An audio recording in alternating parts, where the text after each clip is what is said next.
ម៉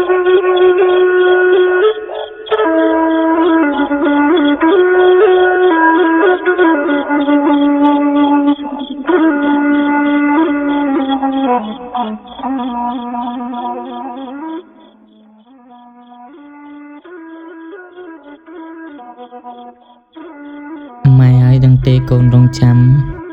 ច្រើនឆ្នាំតាម៉ែនៅឯណាកូននឹកអ្នកម្ដាយសានខ្លោចផ្សាមេត្តាយកកូនទៅតាមផងរាល់ថ្ងៃរស់ដូចក្មេងកំព្រាពេលក្តៅរងាឈឺម្ដងគ្មានអ្នកមើលថែកូនសៅមងកាយផងចិត្តផងឈឺឥតស្បើយនៅក្បែរម្ដាយគេមិនស្រួលអ្វីគេស្ដីគេវាយគ្មានយល់ឡើយខុសឆ្គងតិចតួចត្រូវថ្មោងហើយម៉ែអើយដឹងទេកូនឯកាគេថាកូនប្រុសត្រូវរឹងមាំត្រូវទ្រាំមិនស្រក់ទឹកនេត្រាកូនធ្វើមិនបានទេមេដាឈឺផ្សាក្នុងចិត្តលើសលុបក្រៃពេលខ្លះហាក់គ្មានអ្នកយកចិត្តកូនគិតកូននឹកដល់ម្ដាយថ្លៃបើម្ដាយនៅក្បែរកូនរាល់ថ្ងៃកាន់ដៃលងលោមកូនលែងខ្វល់